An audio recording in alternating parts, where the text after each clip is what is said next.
Ron, and welcome to We All Be News Radio and TV, the news-free Dixie for the 21st century.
Good evening, boys and girls, scholars and laymen. It is I, in the new year of 2018, Brother Ron, your friend.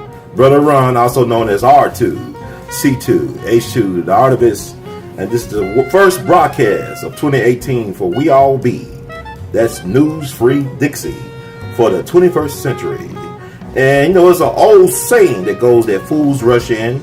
And I've been doing a lot of reflecting and researching before I open my mouth on anything that could be taken out of context, because regardless of how much information you provide in context, any and everything will be taken out of context. I had to just think, because a lot of things have happened since the end of last year, as well as the first few days of this year, and I want to get my mind right, because my last year New Year message was for black people to find their tribe. Now it's time for us to find our mind, to get our mind right, and get our moral compass right. And I want to talk about a couple of things. Unless you've been on the rock or in the coma state, you have been well aware of what's been going down in social media town as it concerns the so-called black conscious community and some of its titans, some of its avengers, some of its superheroes, or superheroes as they may call them. I know people talked about the Colts and the Dr. Cornel West dust up a couple weeks ago. People have recently talked about the Dr. Boyce Watkins, the Dr. Umar Johnson, and brother Tariq NasHEed thing going on, or I guess it's kind of smothering out a little bit. But I just want to get this important message to the family. I have not heard too many people talk about this as I've been researching and looking at other people's social media outlets, people with large followings, some people with not so large followings. But I just want to get a feel for what people's thoughts were about what has currently happened. And my thoughts are this. In 2018, let your moral compass be your leader. Once again, boys and girls, scholars and laymen, in 2018, let your moral compass be your leader. And also, I want to talk about my own theory, the mailman theory. As you all know, you live here, you got an apartment, you live in a house. You got the mailman, mail woman, mail person who delivers your mail to your P.O. box or to your living address, right? So, when the mail person delivers your mail to your respective place of residence or to your P.O. box or to your workplace, do you, A, go to the mailbox to retrieve your mail meant for you, or do you, B, follow the mail person on his or her respective route? Which is more common sense? Get my mail that is meant purposely for me out the mailbox, or do I follow the person who delivers the mail around on their route? I would think most of us would go for A. Retrieve your mail out the mailbox. And what I'm saying is, don't focus too much on the messenger. Just receive the message. Don't focus too much on the messenger. just receive the message. See, human beings by nature, we're not all hypocrites, but we all can be considered walking contradictions. Not because we're trying to be walking contradictions, but because humanity can be complex at times, given certain situations, right? So what I'm saying is, sometimes, if you are a parent or you're a mother or father, if you are a person who has a mother or a father, sometimes your parents make promises to take you to the fair or to the zoo or to the movies or to, get your toy. And sometimes life happens. They say when you make plans, God laughs type of thing. So things happen and promises sometimes are broken. So people are meant to break promises by nature. You can't tell somebody I'm gonna be there for forever. I'm gonna be with you forever, and then y'all get married to death do we part, but y'all divorce. Or somebody say I'm gonna be there with you forever, ride or die. Then that person actually dies, so they're not there in the physical form anymore. So but I want to talk about this because I think it's important that we need to start focusing on thinking for ourselves and doing for self in terms of elevate yourself, focus on yourself. Don't get too caught up in people personalities, color personalities, people's so-called charisma. Don't get caught up in that. Get caught up in the substance. Find out for yourself. Like I get people all the time, they inbox me or they message me or call me, say they're looking for a mentor or somebody to mentor them to be somebody's protege. What I tell people all the time is that the mailman theory. Don't worry about the messenger, focus on the message. If a person inspires you to pursue something, like for example, I have a lot of respect for both Brother Tariq NasHEed and Dr. Umar Johnson. My organization both gave them Lifetime Achievement Awards for their extraordinary work. I gave Tariq NasHEed a Lifetime Achievement Award when I saw him in Ferguson, Missouri. You're doing a screening of Hidden Colors. I think it either was 2 or 3. I believe it was 3. It was like 2014, October 2014. He had a town hall near Ferguson, Missouri. This Wrath of the Mike Brown movement, all that stuff. And I awarded him a well-deserved Lifetime Achievement Award for his phenomenal work with the Hidden Colors series. In 2016, I honored Dr. Umar Johnson with a Lifetime Achievement Award from the We All Be organization as well for his extraordinary work. And both of these black men should be applauded for the positive things they have done for the so-called black, not just black conscious community, but for people of color in general. They should be applauded. And the way I found out about Tariq NasHEed was actually, I was working as a custodian, as a janitor, whatever you want to call it, for my auntie's cleaning business at a black college. It was a brother who worked in the office I was cleaning out of. He knew me from my work in the community. So he gave me a bootleg copy of Hidden Colors 1. And it blew my mind. Dr. Umar Johnson was definitely a shining jewel, as well as all the other brothers and sisters. Dr. Booker T. Coleman, Dr. Phil Valentine, Sister Shara Ali, Dr. Francis Cress Wilson. They all were shining like diamonds, okay? So, it was a phenomenal thing. It just blew my mind because I'm such a big black history fan. I love researching black history, always have since I was a little kid. And to see this phenomenal, complex history of our people told within 2 hours, and to be able to share that with people in the community. Because what Brother Tariq NasHEed did with the Hidden Colors is like what Brother Malcolm said, make it plain. He made it accessible to everyday working class people, everyday black folks who don't have access to this information. This brother traveled around the globe, got some of the brightest minds on the planet to put together this phenomenal work of art, this masterpiece in the making with his series. But to get that information was phenomenal, blew my mind. As much as I researched black history, it was good to get this type of confirmation and also this unique insight from a different perspective. So I have seen Tariq NasHEed. I read his one of his Art of Macking books. I have no problem with his past. Everybody have a past. Like my friend, the late great freedom fighter Sister Margaret Block used to say, every saint has a past and every sinner got a future. Okay, every saint has a past and every sinner got a future. So what they said, I mean, I didn't look down on Tariq NasHEed because of what his past was or what people speculated him to be, because by him doing the Hidden Color series, I mean, you know, whatever, he did something for us. You know, regardless of what you may think about the man, I'm looking at the message that he had in this powerful documentary series he created. And I was able to meet for the first time Dr. Umar Johnson through Hidden Colors 1. And I was very impressed with Dr. Umar Johnson and his confidence, the way he delivered the information. So, and I was blessed enough to meet both of these men. And, you know,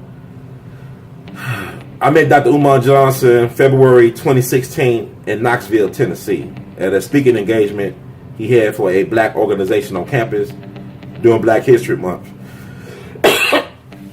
And I was very impressed because, you know, people was lined up around outside the building. This is a predominantly white campus. This is, you know, Peyton Manning played his ball in Knoxville, Tennessee. You know what I'm saying? This is Klan country, East Tennessee. It's very conservative, very, very racist, white supremacist, y'all call it. I call it white inferiority stronghold.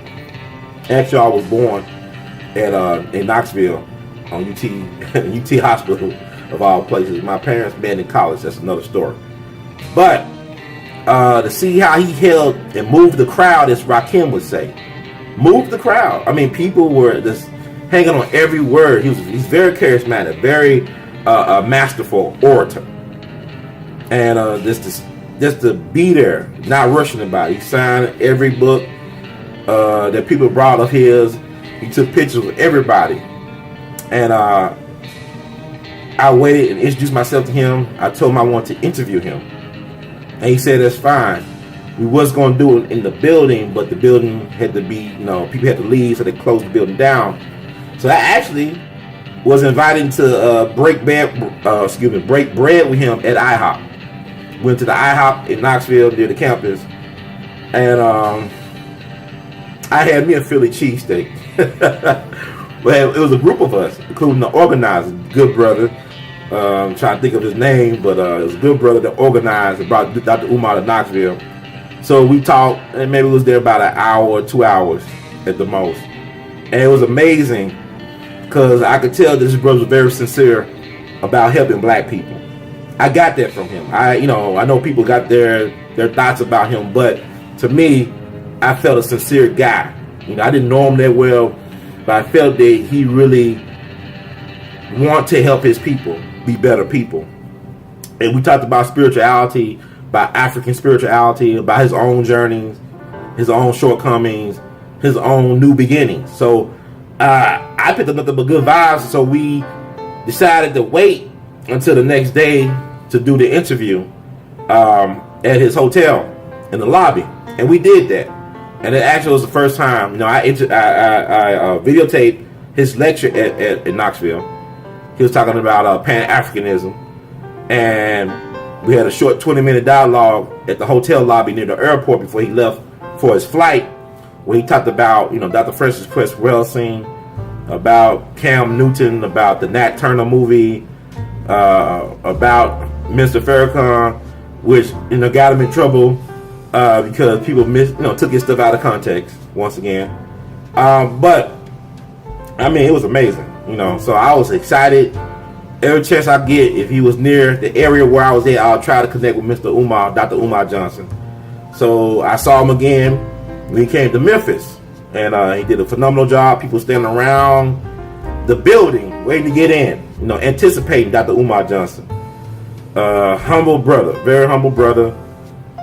He met my mom. My mom was very impressed with him, and was able to connect with him to get him to come to Slave Haven in Memphis. That's where it was a stop on the Underground Railroad. This mansion from the 19th century was a stop for escaping enslaved Africans or prisoners of war on the Underground Railroad. And he spoke there on the premises. He was impressed with the people and with the premises. He brought, you know, a lot of things from the gift shop. So he does believe in supporting black businesses. And we did another interview.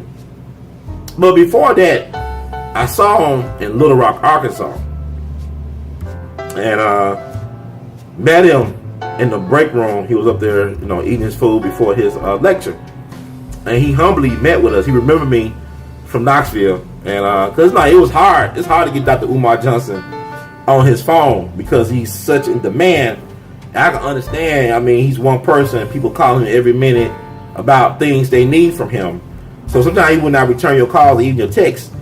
But if you was able to get where he was at and tell the organizers, look, I'm Brother Ron, da da da, he would let you in. You could talk to him. Very good dude. Okay. So I let the organizers know who I was and all that stuff that got me in. We did a short interview about Hillary Clinton, Barack Obama, the vote, election 2016, and all this stuff. And that went viral. Everything I did with Dr. Umar Johnson went viral. So Dr. Umar definitely has a following.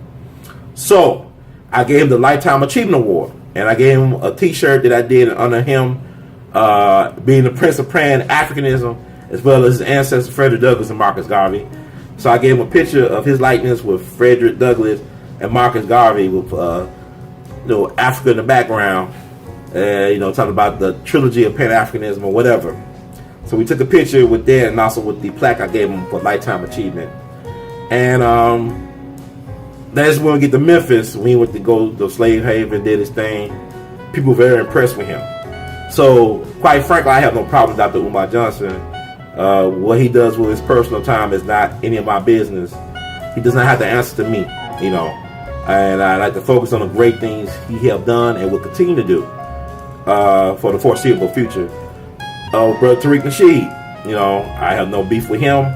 Like I said, I respect the brother for what he has done with the Hidden Color series and also with this 1804 about the Haitian Revolution. He's doing revolutionary work in his own right. And there's no need for me to get caught up in anybody's past because everybody got a past. Like I said before, every saint got a past and every sinner got a future. Okay? So with that said, people talk about what happened the last couple of weeks for all this beef going on social media. I'm going to tell y'all something. There always been beef among so-called black leadership. This is nothing new. Look at my shirt that I did. Get this shirt. We selling these shirts. Support the We All Be Moving. I made this shirt. This brother Muhammad Ali and Malcolm X, they had to fall out. Brother Malcolm X had to fall out with the Honorable Elijah Muhammad. Look at Dr. Du Bois versus Marcus Garvey. They had some beef. You go back all the way to Reverend Henry Howland Garnett and Brother Frederick Douglass. They had some beef. Martin Delany had some beef. Everybody beefing, right? Booker T. Washington, William Monroe Trotter, the Black Guardian. You know what I'm saying? First black Phi Beta Kappa at Harvard University. He actually disrupted one of Booker T. Washington events up in Boston. They called it the Boston Riot. Everybody got beef, right? Jackie Robinson versus Paul Robeson. The only thing that's different between now and then, they didn't have social media. Imagine if Huey P. Newton had social media available when he was beefing with Eldridge Cleveland. There's so much stuff going on. Or if the white folks got kicked out of SNCC, the Student Nonviolent Coordinating Committee, if they had access to social media. Or brother Kwame Ture, some of y'all know him historically, Carmichael, but brother Kwame Ture. So this is nothing new. The only thing different now and then is that information travels faster now. So you get immediate results. It's a microwave society. But I say all this to say, now it's time for black folks to grow up. We as a people, we have been put in arrested development in this system. This system does not produce black men and women. It strives to produce black males and females and keep us as the world's oldest teenagers. They won't let us have responsibility for ourselves or self-determination. We got to take that, people. Take that. Like Puff Daddy or P. Diddy, whatever he calls himself. But I say all that to say we don't need a king of the blacks. We don't need a black messiah. Save yourself. Save yourself by believing in yourself and investing in yourself and doing for yourself. And working with like-minded individuals. Because we need to form a tribe with your like. Like get with like, right? Not always opposite attract, but get with the people that are into the things that you're into. Not every black person is your friend. Not every black leader is your savior. Not every black person is your friend. Not every black leader is your savior. Don't follow me, follow the paper trail. Brother Ron, I want to know, can you train me or no. All this work I'm putting out there into the universe, to the multiverse, into social media, if it appeals to you, attach yourself to that. Support this information movement by donating. We're a non-profit organization, the We All Be Group. Buying art produced by the artivist. Wear the art, hang the art. You hang it, wear it. What I'm saying, share it, and read it. I write books. Got some more books coming out about things that might be interested in, like Baba Dick Gregory. My things by James Freed Europe, Jimmy Lunsford. Different topics, different people. But you can always know how to follow us.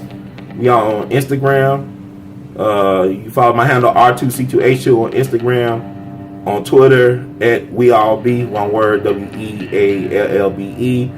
Go on Facebook, R2C2H2, Facebook.com/R2C2H2. You can also like the We All Be Group Inc. Facebook page. So I'm very accessible. I always include my number at the end of these videos, but I don't always call back everybody. I don't always answer every email. I'm sorry, folks. I mean, there's a lot of people trying to get at me, and I'm only one person. But I hope that you receive the things I put out here in the universe for y'all to get. You know what I'm saying? These jewels that I'll be dropping, using the platform to bring folks who got the knowledge. Hold on to that. Don't necessarily care about the messenger, because we all got shortcomings. Trust me. I hear people all the time. People. I remember sometimes I go to events and functions and deal with Black history, or MLK or something like that, and I have old timers come to me and say, they say MLK had so-and-so. I said, look, man, I don't really care about what MLK did or didn't do, the innuendo and all this stuff. I'm looking at why he died and who killed him. Why did the people kill him? Why did the government kill Dr. King? It's been proven in court of law that the government was involved in the assassination of Dr. King, December 8th, 1999. And U.S. Civil Court in Memphis. It's been proven. The government was complicit in killing Dr. King. Did they kill Dr. King because he allegedly had some orgies, or what did they kill Dr. King for? Research that. Take a look. It's our own line, and in our book, The Plot to Kill King by Dr. William Pepper. But getting back to the subject matter, I just want to encourage people to be your own leader. Use your own moral compass as your guide. Develop your own moral code. People say they follow Dr. Francis Cress Wilson and brother Dr. Neely Fuller. Read his codes. You might not agree with everything he said, but he makes some valid points about it's not always a good idea for black folks to get together, especially if they have no plan or plan of action. You don't want to be around a bunch of black folks with no plan or plan of action, with no vision, because we can become our own worst enemies. We don't really understand the power we have as people. A lot of things get done in this white inferiority complex or matrix, because when black folks are unified, it shift paradigms. And people focus too much on quantity. It's about quality. When people say, well, Roy Moore, he didn't have to help the black, not Roy Moore, but the guy, Doug Jones. The black vote, they big in comparison to the white vote. But no, it's when some black people decide to work together in unison. When they try to, black girl magic, but also black man miracles. It's not just black girl magic, it's black man miracles. We are our greatest allies. But in this system, we become our greatest enemies. They know that the black family is strongest when we together. So they keep us divided by any means. So people, don't let them keep you divided by any means. Invest in yourself. Stop investing all this time and energy into the messenger. The people made Dr. Umar Johnson who he is. The people made Brother Tariq NasHEed who he is. The people made Dr. Boyce Watkins who he is. The people have made Brother Ron who I am. Yes, we have helped ourselves, of course, but by y'all supporting what we doing, y'all create the platforms, y'all create the outlets, y'all create the culture, the context, the environment that's conducive to creating opportunities for empowerment, to be more progressive, to be more unified. The people have the power. Y'all got the power. Some believe, some don't believe, and they both right. So really, it's your choice. Self-determination is the choice. Survival is a choice. Failure is a choice. Don't put it on the message if you don't want to utilize the message. Trust me, you can look at anybody and find some flaws. If you want to find some flaws, you'll find some flaws. A lot of y'all are very critical of yourselves. A lot of y'all are very hypercritical of yourself. So if you can't satisfy yourself, how can another man or woman satisfy you? If you're not happy with yourself, how can anybody else make you really happy? That's how much power you have. You know, we attract things to us and not realizing why is everything always happening to me? Because you attract these things to happen to you. Okay? A lot of people taking pot shots at these brothers and sisters, you know. But the thing about it, a lot of people want that spot, but don't deserve it. A lot of people want the spot that these people that are being critiqued right now, but they don't deserve it. You know, I'm quite impressed actually. I don't really make a lot of videos in comparison to a lot of other people. I like to think about things and process things. I know sometimes people say, well, brother, what do you think about that? It's not really important what I think about it. It's more important what you think about it. And if you think about it, does it, you know, inspire you to do more research or to do some type of other action, excuse me. Don't let anybody tell you how to think. Learn how to think for yourself. Learn how to process things for yourself. Learn how to have more faith in your beliefs and more faith in your ability to make things work in your favor. You don't need anybody to hold you by the hand. You had parents, you had people in your life early on. Maybe some of these people have betrayed you or disappointed you. But that's not the end of your story. It's just the beginning. You will have the final say in how this movie that is your life will play out. I know it's hard for a lot of people to believe that, but you will have the final say. And I just want to keep people encouraged and stay focused on what you want. And on what you want. Not what people say you should have, but what you want. What you want out of this. Black folks are the only group of people, it seems, that we wait for a leader to lead us. Everybody who's winning in this system, they work in groups. Everybody who's winning in this system, they are organized. They work in groups. They realize that this system promotes team sports. This is a team sports system. Why not create and invest in a team that will actually benefit you? So many of us are sports fanatics. We love the bread and circuses. We say, well, you know, we lost this weekend, or we lost the championship, but we won. Are you getting a paycheck? Do you have stock invested in this sports team? Because the losers even get bonus money, okay? Are you getting a bonus, or did you bet your whole paycheck that was meant for your mortgage and your light bill or child support on the game and you lost?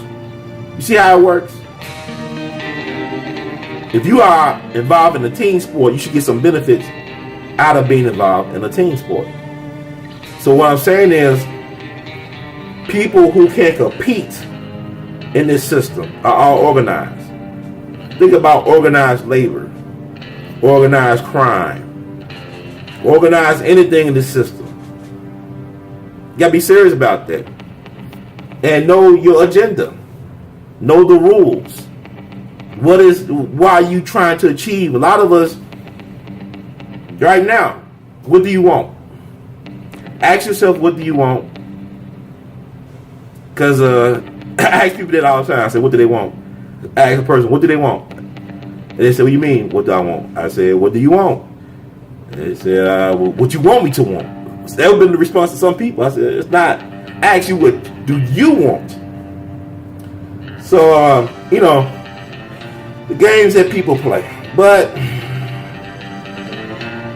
that's it. I just wanted to say that. Very long-winded. Could have said that less minute time, but I'll probably cut it down. But thank you so much for listening to what I had to say. If you got any thoughts, please share it with us in the comment section.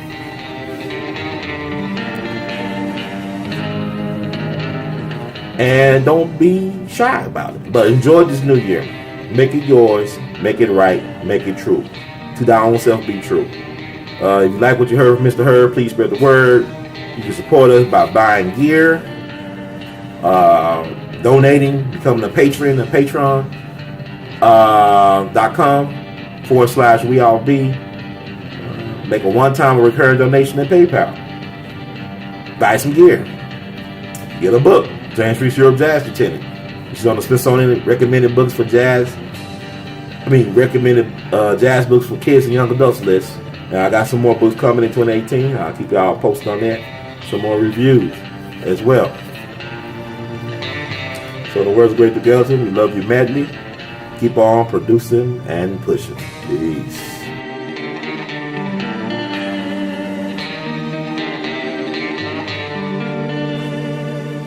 Before I forget, let me also add that Dr. Umar Johnson actually paid for our dinner. I mean, he didn't have to do that. We always gonna do our thing, do the Dutch thing, but he paid for everybody. Which is not to say that, you know, oh, he's a good guy because he paid for our dinner, but to say that he does think about the community. He does think about group, you know, us as a group of people, looking out for us in his own way. And I remember that night he told me that he didn't consider himself a leader, but as an organizer. Because once you start considering yourself a leader, that's when you get in trouble with our people. No, those are not his words, but he said basically that he was an organizer, not a leader. So that's food for thought as well. And also with brother Tariq NasHEed, when the brother at the office gave him the bootleg copy, I actually brought the next 3 Hidden Color documentary series. I brought a book from Tariq, actually paid for some lectures he did in Nashville. So Tariq made his money back. Although I was introduced to the Hidden Color series through a bootleg copy, I know I really was impressed with what I heard, that I invested in Tariq's mission in my own way. So I mean, the universe does provide. The universe does, you know, whatever you put out there, you get it back with many blessings on top. You know, follow Reverend Ike for that one. But I just want to add those couple things in, and I have some more thoughts coming along. So much to talk about. Like I said, I'm not the kid to do a lot of videos, but I'll share my thoughts from time to time. Thank you so much. God bless. And we love you madly.